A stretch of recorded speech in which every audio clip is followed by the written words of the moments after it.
My dear students and friends, मैं doctor K S. Daunsi आप सभी का के.एस.डी. मैथ्स क्लासेज में स्वागत करता हूं। आज हम इस वीडियो लेक्चर में रियल एनालिसिस की एक बहुत ही इंपॉर्टेंट थ्योरम डिस्कस करने जा रहे हैं। तो प्लीज़ आप मेरे इस वीडियो को बड़े ही ध्यान से सुनिएगा, देखिएगा और इसको लाइक और शेयर भी ज़रूर कीजिएगा और हमारे यूट्यूब चैनल के.एस.डी. मैथ्स क्लासेस को सब्सक्राइब भी ज़रूर कीजिएगा। और आप मेरे इस चैनल पर सब्जेक्ट वाइज वीडियो देखने के लिए प्ले लिस्ट का भी उपयोग कर सकते हो। मैंने प्ले लिस्ट तैयार कर रखी है। ओके, और मैं मेरे इस यूट्यूब चैनल पर हायर मैथमेटिक्स से रिलेटेड वीडियोज़ अपलोड करता हूँ और ये videos integrated courses, engineering students, under graduate, post graduate student के लिए बहुत ही उपयोगी हैं। तो प्लीज़ आप अपने फ्रेंड सर्कल के अंदर मेरी इन वीडियो को ज़्यादा से ज़्यादा शेयर कीजिए ताकि वो भी एग्ज़ाम डेज के अंदर इनका पूरा पूरा बेनिफिट उठा सकें। और इस वीडियो का डिस्क्रिप्शन पार्ट भी ज़रूर देखिएगा क्योंकि वहाँ पर जो हमारे ऑनलाइन कोर्सेज चलते हैं हमारे ऐप के थ्रू, उनके बारे में हमने लिंक अपलोड कर रखे हैं। तो ऑनलाइन कोर्सेज का भी बेनिफिट उठाया जा सकता है। ओके, तो आइए हम आज का टॉपिक स्टार्ट करें। तो आज हम इस वीडियो लेक्चर में Lagrange's mean value theorem, LMVT short में इसको हम कह सकते हैं, अर्थात हिंदी में इसका नाम है लैग्रांज मध्यमान प्रमेय। ओके, तो क्या है लैग्रांजेस मीन वैल्यू थ्योरम? क्योंकि एग्जाम के अंदर क्या होता है, कई बार इस टाइप से क्वेश्चन पुट अप किया होता है, state and prove Lagrange's mean value theorem. यानी कि अपने को स्टेटमेंट भी पता होना चाहिए और आपने को प्रूफ का भी पता होना चाहिए कि हम इसका प्रूफ किस टाइप से करेंगे। ओके, तो स्टेट एंड प्रूफ दोनों ही पता होने चाहिए। तो सबसे पहले हम इसकी स्टेटमेंट लिखेंगे, कहने का मतलब इसकी डेफिनेशन लिखेंगे हम क्या है। तो लैग्रांजे थ्योरम क्या है, सुनिए आप। Let f(x) be a define function in closed interval A b. f(x) एक परिभाषित फलन है, एक डिफाइन फंक्शन है, कहाँ पर? क्लोज्ड इंटरवल ए बी के अंदर। क्या मीनिंग होता है इस लाइन का? इस लाइन का मीनिंग ये होता है कि f एक फंक्शन है जो क्लोज्ड इंटरवल ए बी से किस में डिफाइन किया हुआ है? रियल नंबर्स के अंदर। Closed interval A b to real number. तो इसका मीनिंग क्या होता है? x इस क्लोज्ड इंटरवल का कोई ना कोई पॉइंट होगा और जब हम x की वैल्यू इस फंक्शन के अंदर पुट करेंगे इस इंटरवल में से, तो ये अपने को क्या मिलेगा? एक रियल नंबर। f(x) भी ए रियल नंबर। तो इसका मीनिंग क्या होता है? f is called real value function. f जो है वो वास्तविक फलन कहलाता है। ओके, बहुत ही सिंपल, इस इंटरवल से एक फंक्शन को डिफाइन करना सेट ऑफ रियल नंबर के अंदर, और उसके बाद अगर हम इस इंटरवल में से कोई भी पॉइंट चूज करें और इस फंक्शन के अंदर पुट करें तो ये क्या होगा? एक वास्तविक संख्या मिलेगी। तो इसलिए इस फलन को क्या कहते हैं हम? वास्तविक फलन भी कहा जाता है। ठीक है, डिफाइन, परिभाषित और वास्तविक फलन। क्यों? जितने भी रियल नंबर है वो सारे के सारे क्या होते हैं? Well defined. ओके, तो अब आइए आप लैग्रांजेस थ्योरम की स्टेटमेंट, बहुत ही सिंपल।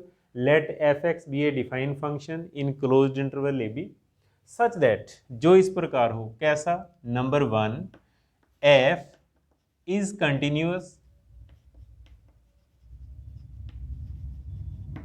इन क्लोज्ड इंटरवल ए बी। कहने का मतलब क्या हो? f क्लोज्ड इंटरवल ए बी में एक कंटिन्यूअस फंक्शन हो, एक सतत फलन हो। Okay, and number 2, f is differentiable. f is differentiable in open interval A B.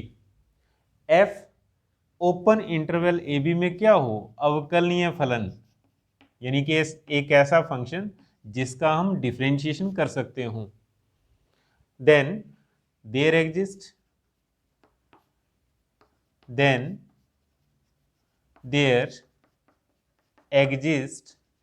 a point C belongs to open interval AB such that f dash C equal to function of B minus f of A upon B minus A।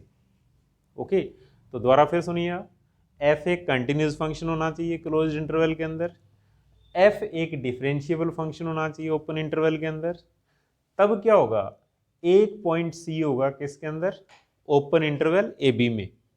एक point सी 100% होगा, क्यों, यहां पर क्या लिखा हुआ है, then there exist a point, एक पॉइंट का अस्तित्व होगा किसके अंदर, ओपन इंटरवल ए बी के अंदर, जो इस कंडीशन को सेटिस्फाई करेगा, such that F dash C equal to F B minus F A upon B minus A, ये इसकी स्टेटमेंट है। तो अब आइए आप इसका proof of Lagrange's mean value theorem.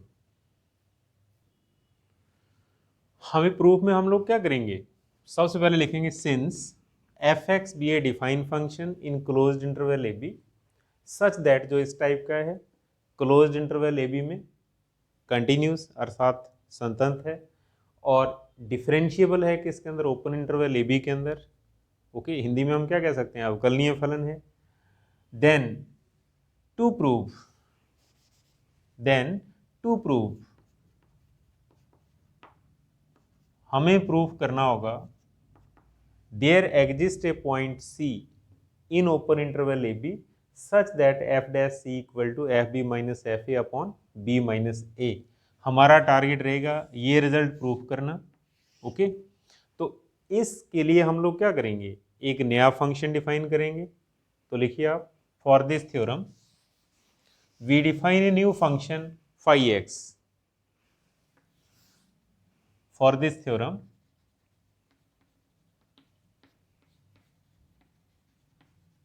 we define a new function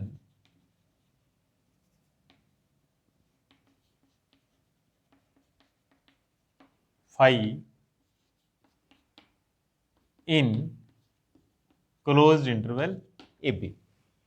ठीक है, इस प्रमेय के लिए हम क्लोज इंटरवल ए बी में एक नया फंक्शन फाई परिभाषित करते हैं, डिफाइन करते हैं, सच दैट, जो इस प्रकार है। ठीक है, एक फंक्शन को डिफाइन करना फाई एक्स, ये अपने को याद रखना होगा। किस टाइप का फंक्शन चूज करेंगे हम, phi x equal to f x plus A into x. बहुत ही सिंपल, दो फंक्शन का जोड़, f x plus a x, equation number first. और यहाँ पर आप लिख देना for all x belongs to closed interval A b, यानी कि यहाँ पर जो भी एक्स है वो हम कहाँ से पुट अप कर सकते हैं, क्लोज्ड इंटरवल ए बी से। ठीक है, एंड दूसरी चीज आप ये याद रखिएगा, हम फंक्शन किस टाइप का लेते हैं, phi a equal to phi b, जो इस कंडीशन को सेटिस्फाई करता हो। ठीक है, याद रखिएगा, एक तो नया फंक्शन डिफाइन करेंगे हम phi x equal to f x plus a x, number 1, और दूसरा ये फंक्शन कैसा होगा, जो इस कंडीशन को सेटिस्फाई करेगा। तो ये अपने को याद होनी चाहिए, मैं नोट लिख देता हूँ साइड के अंदर, रिमेंबर, याद रखना अपने को। ठीक है, जो इस कंडीशन को सेटिस्फाई करता है। तो अब आइए आप अगले स्टेप के अंदर देखो, फाई की नेचर किस टाइप की होगी, राइट हैंड साइड के ऊपर डिपेंड करेगा, राइट हैंड साइड कैसी है। ठीक है, तो अब आप लिखिए, सबसे पहले हेडिंग लगाओ आप, continuity for phi. Number 1,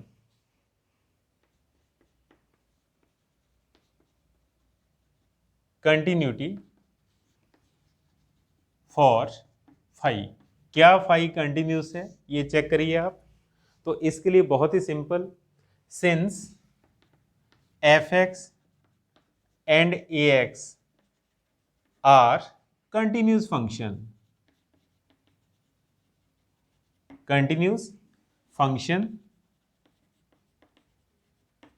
in closed interval A b.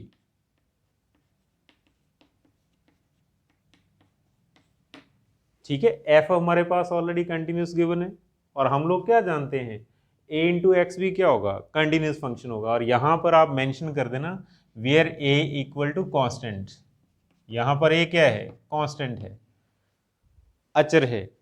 Okay, तो एफ एक्स कंटिन्यूस है, ए एक्स भी क्या होगा, कंटिन्यूस फंक्शन होगा। और उसके बाद हम लोग क्या जानते हैं, the sum of two continuous function is again a continuous function.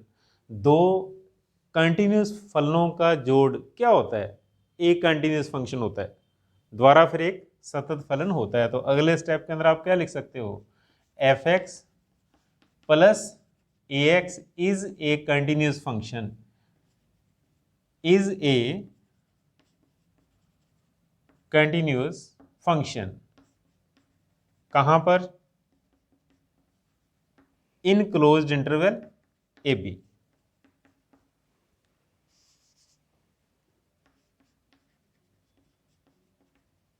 Okay, ये किस टाइप का फंक्शन होगा, कंटिन्यूस फंक्शन होगा, किसके अंदर, in closed interval A b, then by one. अब इक्वेशन फर्स्ट देखो आप, अगर किसी इक्वेशन की राइट हैंड साइड कंटिन्यूस हो तो 100% क्या होगा, उसकी लेफ्ट हैंड साइड भी क्या होगी, कंटिन्यूस होगी। तो आप लोग क्या लिख सकते हो, by one phi x is a continuous function.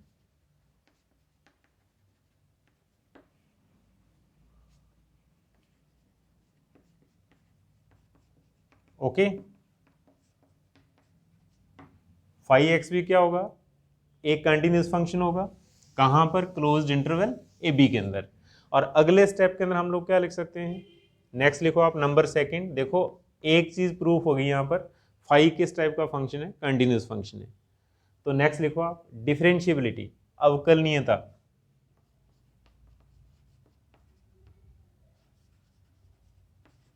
क्या फाइव डिफरेंशिएबल है, ये चेक करना, differentiability of phi in closed interval A b. Okay, तो इसके लिए बहुत ही सिंपल, देखो एफ उसने किस टाइप का फंक्शन दे रखा है स्टेटमेंट के अंदर, डिफरेंशिएबल, और ए इंटू एक्स भी क्या होता है, डिफरेंशिएबल। ठीक है, बिकॉज जिस फंक्शन का डिफरेंशिएशन होगा वो क्या कहलाएगा, डिफरेंशिएबल। तो लिखो आप since F x and k x are differentiable function in open interval A b. ये दोनों किस टाइप के फंक्शन है, अवकलनीय फलन है, कहां पर, ओपन इंटरवल ए बी के अंदर। तो हम लोग क्या जानते हैं, दो डिफरेंशिएबल फंक्शन का सम भी क्या होता है, एक डिफरेंशिएबल फंक्शन होता है। तो कहने का मतलब हम लोग क्या लिख सकते हैं, F x plus a x, F x plus a x is also a differentiable function, is also a differentiable function in open interval AB। Okay, तो इसका मीनिंग क्या होगा, इसका मीनिंग होगा जब किसी इक्वेशन की राइट हैंड साइड डिफरेंशिएबल है तो उसकी लेफ्ट हैंड साइड भी क्या होगी, डिफरेंशिएबल होगी। तो नेक्स्ट स्टेप के अंदर हम लोग क्या लिख सकते हैं, फाइव इज डिफरेंशिएबल, कहां से, by one, phi x is differentiable in open interval A b. Reason, right hand side differentiable, then left hand side भी क्या होगा, डिफरेंशिएबल होगा। राइट हैंड साइड जब अवकलनीय है तो लेफ्ट हैंड साइड भी क्या होगी, अवकलनीय होगी। तो अब इस चीज का मीनिंग क्या होता है, कोई फंक्शन अवकलनीय हो तो इसका मीनिंग क्या होता है, उसका हम डिफरेंशिएशन कर सकते हैं। तो since five is differentiable it means five dash x कैसा होगा, फाइनाइट एंड एग्जिस्ट। ओके, इसकी वैल्यू जरूर होगी, कैसी होगी, फाइनाइट होगी, और ये विद्यमान होगा, एग्जिस्ट करेगा। तो फिर आप लोग क्या करो, इसका डिफरेंशिएशन कर दो। तो आप लोग क्या कर सकते हो, by one phi dash x equal to f dash x plus A into one, a into one. Okay, और इसको इक्वेशन नंबर दे दो आप second, equation number third, 3 number समीकरण। ओके, तो अब ध्यान दीजिएगा आप, तीसरा पॉइंट हमारे पास क्या है, बाई इक्वेशन सेकेंड, समीकरण 2 से हमारे पास देखो बहुत ही अच्छा रिजल्ट है, हमने फाइव को कैसा सपोज किया हुआ है, five A equal to five B. तीसरा point, five A equal to five B. तो इसका मीनिंग क्या हुआ, five continuous, five differentiable, five A equal to five B. It means इसका मीनिंग क्या है, फाइव इस इंटरवल के अंदर रोल थ्योरम की सभी कंडीशन को सेटिस्फाई करता है। हम ऐसा लिख सकते हैं। तो लिखिए आप, implies phi is satisfied all the conditions of Rolle's theorems of Rolle's theorem satisfy Rolle's theorem in closed interval AB। Okay, phi जो है वो रोल प्रमेय की सभी शर्तों को इस अंतराल के अंदर संतुष्ट करता है। देखो रोल थ्योरम की कंडीशन क्या होती है, फंक्शन कंटिन्यूस होना चाहिए, फंक्शन डिफरेंशिएबल होना चाहिए और फंक्शन की वैल्यू ए और बी के ऊपर बराबर होनी चाहिए।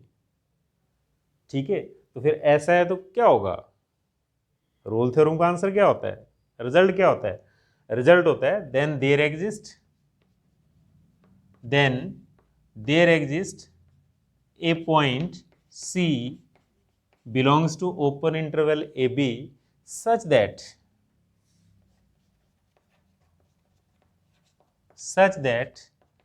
phi dash C equal to 0 और इसको इक्वेशन नंबर लिख दो आप 4, रिजल्ट ऑफ रोल थ्योरम। ठीक है, एक पॉइंट ऐसा जरूर होगा कहां पर, ओपन इंटरवल AB में, जो इस कंडीशन को सेटिस्फाई करेगा, इक्वेशन नंबर 4। और अब हमारा टारगेट है क्या है, अब हमारा टारगेट है एक तो हम किसी ना किसी तरीके से ए की वैल्यू कैलकुलेट करें।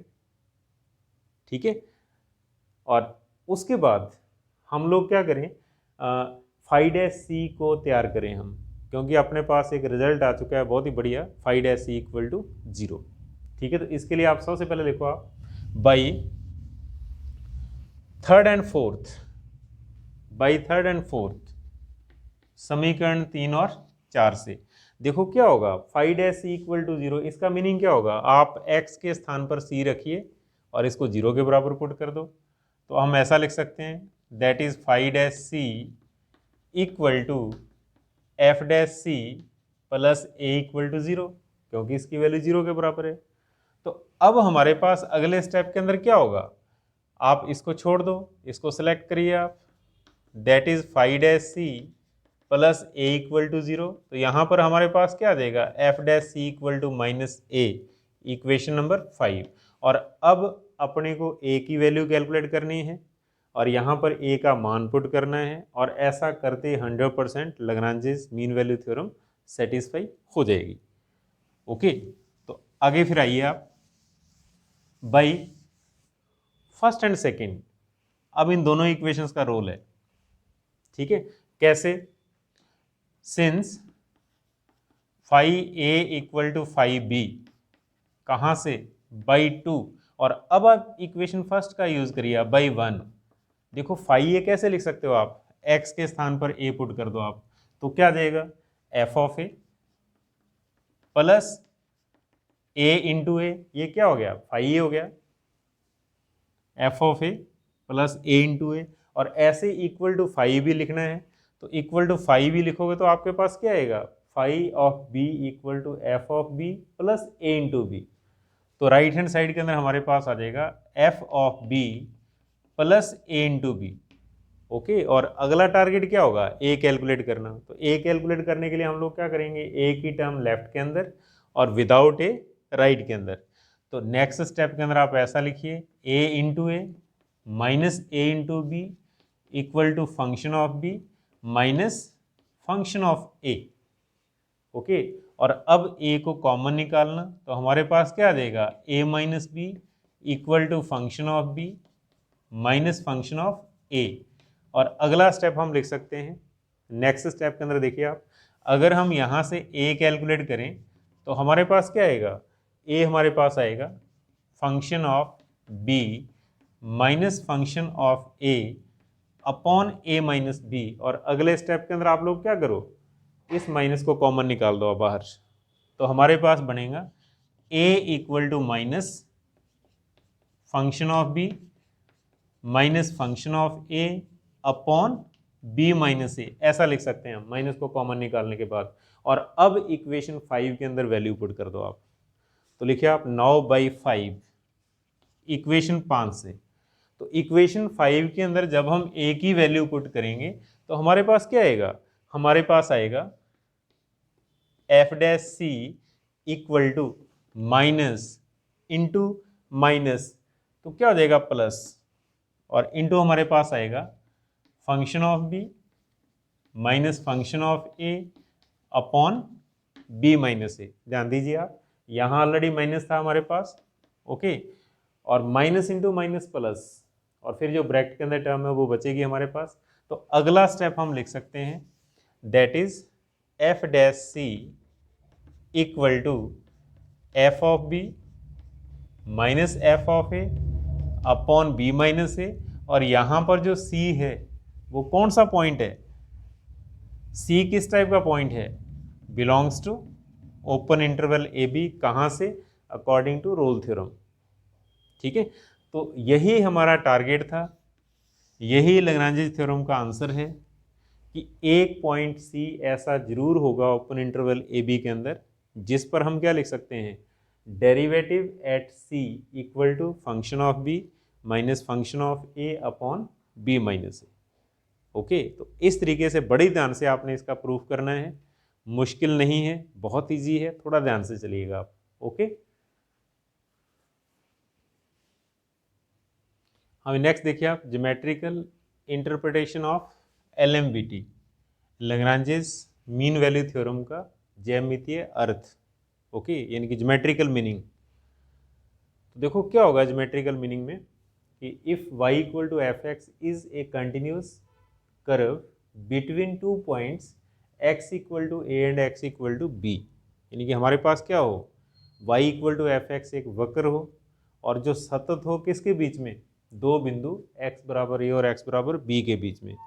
ठीक है, फिर हम क्या कर सकते हैं, and a tangent can we draw at every point of the curve between x equal to a and b। तो कहने का मतलब हम लोग क्या कर सकते हैं, वक्र के प्रत्येक पॉइंट के ऊपर टेंजेंट ट्रेस कर सकते हैं। ठीक है, कौन से पॉइंट्स, जो x बराबर a और x बराबर b के बीच में हो। फिर क्या होगा, then there exist a point, then there exist at least one point x equal to c, okay, belongs to open interval A b. तब एक बिंदु ऐसा जरूर होगा, कहाँ पर, x equal to a to x equal to b के बीच में।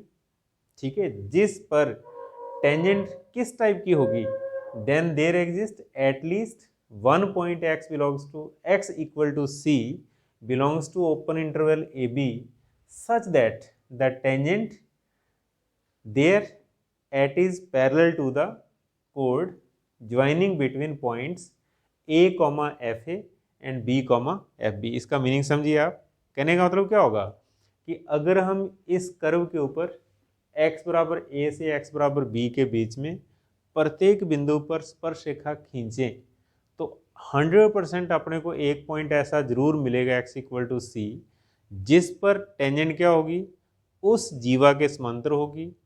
कौन सी जीवा, कौन सी कोड, जो वक्र पर x इक्वल टू ए और x इक्वल टू बी को मिलाने से बनती है। ठीक है, तो इसको समझिए आप। हमें इस ज्योमेट्रिकल इंटरप्रिटेशन को समझने के लिए हम लोग क्या करते हैं, दो केस राइज करते हैं। केस फर्स्ट, पहला case, if f of a is not equal to f of b। Okay, first case हम ये डिस्कस करेंगे। तो जैसे फॉर एग्जांपल हम इस कर्व को y equal to f x को ट्रेस करेंगे, कहाँ पर, एक्स वाई प्लेन के अंदर। ठीक है, फॉर एग्जांपल मेरे पास कर्व इस टाइप का है, जैसे यहाँ पर हमारे पास क्या है, पॉइंट A और ये मैंने कंसीडर कर लिया पॉइंट B। ओके, तो देखो A किस टाइप का पॉइंट है, यहाँ पर x की वैल्यू A है, और B किस टाइप का पॉइंट है, यहाँ पर x की वैल्यू क्या है, B है। ठीक है, x equal to A and x equal to B। तो देखिए A के कोऑर्डिनेट क्या लिखे जा सकते हैं, A के कोऑर्डिनेट लिखे जा सकते हैं A, FA, और B के कोऑर्डिनेट क्या लिखे जा सकते हैं, B, FB, because first coordinate x को डिनोट करेगा और सेकंड y को डिनोट करेगा, और y इक्वल टू क्या है, fx, a पर क्या होगा, fa, और बी पर क्या होगा, एफ बी। ओके, और इसके बाद ध्यान दो आप, ए बी को मिलाना, तो ए बी को मिलाते ही हमारे पास क्या आएगा, कोड of the curve between point a and b, वक्र की जीवा है, ठीक है। ए बी क्या है, वक्र की जीवा, देखो आप, कोड between points a and b, यहाँ पर मैंने क्लियर लिखा हुआ है। ओके, तो उसके बाद देखो क्या है यहाँ पर कि अगर हम ए से बी तक हर एक पॉइंट के ऊपर देखो टेंजेंट ट्रेस कर सकते हैं, स्पर्श रेखा खींच सकते हैं, बट हमें एक पॉइंट ऐसा जरूर मिलेगा इस कर्व के ऊपर जिस पर हम टेंजेंट ट्रेस करेंगे, और वो क्या होगी, इसके पैरेलल, ए बी के समांतर। ऐसा पॉइंट जरूर होगा यहाँ पर। देखो यहाँ पर टेंजेंट ट्रेस करें इसके पैरेलल नहीं होगी, यहाँ पर टेंजेंट ट्रेस करें इसके पैरेलल नहीं होगी ए बी के, ठीक है। बट एक पॉइंट ऐसा जरूर होगा जिसके ऊपर हम टेंजेंट ट्रेस करेंगे और वो इस लाइन ए बी के क्या होगी, पैरेलल। तो इस पॉइंट को मैं सपोज कर लेता हूँ P, और सपोज कर लेते हैं ये P कंडीशन कहाँ पे है, जब x इक्वल टू सी है, x इक्वल टू सी। तो अब आपके सामने है C क्या होगा, belongs to open interval A B, A से बड़ा है बी से छोटा है, तो इसका मीनिंग क्या हो गया, C कहाँ पे है, lies between a and b. तो अब आप ध्यान दो, हम लोग क्या जानते हैं कि अगर एक्स वाई प्लेन के अंदर किसी पॉइंट के ऊपर कोई पॉइंट P हो और वहां पर हम टेंजेंट ट्रेस करें, तो वो टेंजेंट हमेशा एक्स एक्स के साथ कितने डिग्री का एंगल बनाती है, 60 डिग्री का एंगल, ये हम जानते हैं। तो ऐसे देखो अब क्या होगा, अगर मैं ए पॉइंट पर एक एक्स एक्सिस के पैरेलल लाइन ट्रेस करूं तो ये एंगल कितना होगा, साई होगा। क्यों, टेंजेंट जो है वो एक्स एक्स के साथ कितने डिग्री का एंगल बनाती है, 60 डिग्री का एंगल। ओके, तो अब अगले स्टेप के अंदर ध्यान दो आप, अगर ये साई है तो ये एंगल भी कितना होगा, साई होगा, बिकॉज कॉरस्पॉन्डिंग एंगल, संगत कोण, दो रेखाएं पैरेलल और इनको काटने वाली जो लाइन होगी इस पर बने हुए कॉरस्पॉन्डिंग एंगल क्या होंगे, सेम होंगे, दैट इज साई और साई। और इसके बाद आपने क्या करना है, इस पॉइंट को आप सी लिखिए, सी डिनोट कर दो आप, सी कहाँ पे है, उस हॉरिजेंटल लाइन के ऊपर जो ए में से जा रही है, ध्यान दीजिएगा आप, ठीक है। और अब इसके बाद फिर आप लोग क्या लिख सकते हो, टेन साई, कहाँ से, by triangle a c b. तो लिखिए please, by triangle a b सी,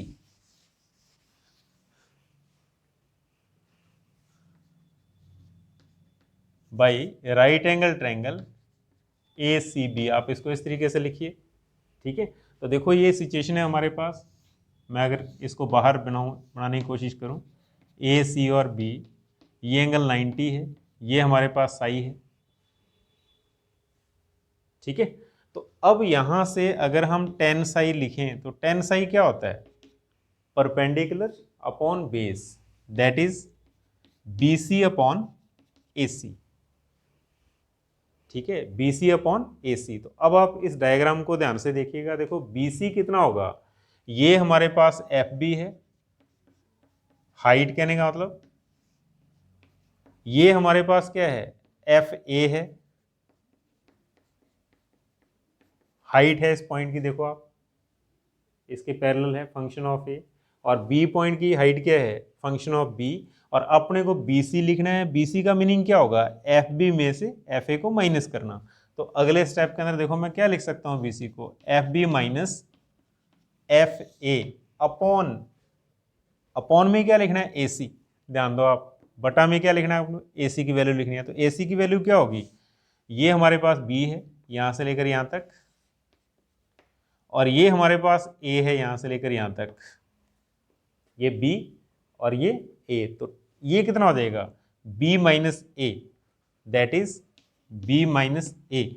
और उसके बाद ध्यान दो आप, टेन साई क्या होता है, d Y upon D x, slope of the tangent. तो आप ऐसा लिख सकते हो, that is d Y upon D x, कौन से पॉइंट के ऊपर, एट पी, बिंदु पी पर। तो क्या चीज बनेगा ये, that is function of B minus function of A upon B minus A.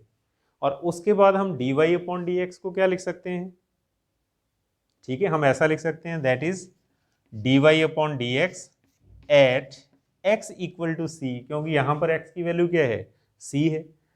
तो अगले स्टेप के अंदर हमारे पास आ जाएगा राइट हैंड साइड के अंदर F B minus F A upon B minus A, और D Y upon D X को हम क्या लिख सकते हैं, एफ डैश एक्स, लेकिन कहाँ पर, सी के ऊपर। तो इसका मीनिंग क्या हो जाएगा, F dash C equal to F B minus F A upon B minus A.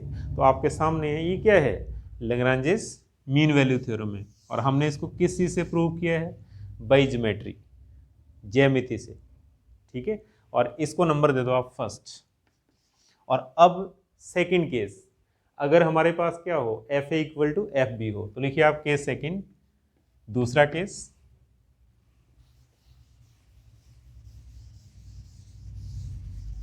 Second case, if f a equal to F b. तो इसका मीनिंग क्या होगा, then by one, equation first से अगर f a equal to F b होगा तो हमारे पास रिजल्ट क्या आएगा, that is F dash C equal to zero. क्यों ये टर्म जीरो बनेगी, f a minus F a equal to zero. इसका मीनिंग क्या हो जाएगा, इसका मीनिंग हो जाएगा psi equal to zero, then psi equal to zero, then psi equal to zero at C. ठीक है, साई की वैल्यू जीरो होगी, कहने का मतलब क्या होगा कि पी पॉइंट पर जो टेंजेंट होगी वो कैसी होगी, parallel to x axis, x x के समांतर होगी। तो देखिए आप कैसे, जैसे हमारे पास एक कर्व को हम बनाएं एक्स वाई प्लेन के अंदर। ठीक है, कर्व हमारे पास इस टाइप का है, ठीक है, ऐसे। और मैं दो पॉइंट कंसीडर कर लेता हूं यहां पर, कौन कौन से, पॉइंट ए, पॉइंट बी, ध्यान दीजिएगा, और इन दोनों की हाइट क्या हो, सेम। कहने का मतलब यहां पर भी हमारे पास क्या हो, एफ ए, और यहां पर भी इसकी हाइट क्या हो, एफ ए हो। ठीक है, यहां पर x की वैल्यू a है और यहां पर x की वैल्यू क्या है, b है। But f a equal to F b, ध्यान दीजिएगा, f a equal to F b, ये हाइट क्या हो, सेम हो। तो अब देखिए आप, ये पॉइंट कहाँ पे है, ए और बी के बीच में, और यहां पर जो टेंजेंट होगी वो 100% कैसी होगी, पैरेलल टू ए बी। यानी कि एक पॉइंट इस एरिया के अंदर ऐसा जरूर होगा जिस पर हम टेंजेंट ट्रेस करेंगे, और वो कैसी होगी, parallel to a b, x x के समांतर। और इसी टाइप से एक से ज़्यादा पॉइंट भी हो सकते हैं। ठीक है, इसी टाइप से आप इसको देखिए, आप यहाँ पर पॉइंट होगा, देखो आप, ये भी किसके बीच में है, ए और बी के बीच में। यहाँ पर भी टेंजेंट क्या होगी, parallel to a b, x x के समांतर, that is psi equal to zero. इसी टाइप से फॉर एग्जाम्पल ये इस एरिया के अंदर भी क्या होगा, हमारे पास एक पॉइंट मिलेगा, कैसा, यहाँ पर हम टेंजेंट ट्रेस करेंगे, वो भी कैसी होगी, पैरेलल टू एक्स एक्सिस। तो कहने का मतलब कम से कम एक पॉइंट ऐसा जरूर होगा सी जिसके ऊपर हम टेंजेंट ट्रेस करेंगे और वो एक्स एक्सिस के पैरेलल होगी। एक से ज़्यादा भी हो सकते हैं, बट कम से कम एक जरूर होगा। ठीक है, हाँ, तो इस टाइप से हम LMBT का ज्योमेट्रिकल इंटरप्रिटेशन समझते हैं। ओके, अर्थात इसका ज्यामितीय अर्थ को हम समझते हैं। तो एग्ज़ाम के अंदर आप ध्यान रखिएगा, अगर क्वेश्चन के अंदर उसने सिंपल प्रूफ पूछा हुआ है, स्टेट एंड प्रूफ, ठीक है, और उसने एक क्लियर कट नहीं लिखा क्वेश्चन के अंदर कि आप इस लैग्रांजेस मीन वैल्यू थ्योरम का ज्योमेट्रिकल इंटरप्रिटेशन दीजिए, तो अपने को ये पार्ट करने की ज़रूरत नहीं है। ओके, अगर पूछा जाए तब आप इसको लिखिए, अदरवाइज इसको लिखने की ज़रूरत नहीं है। ओके, बड़े ध्यान से सुनिएगा आप, मुश्किल नहीं है। Thank you.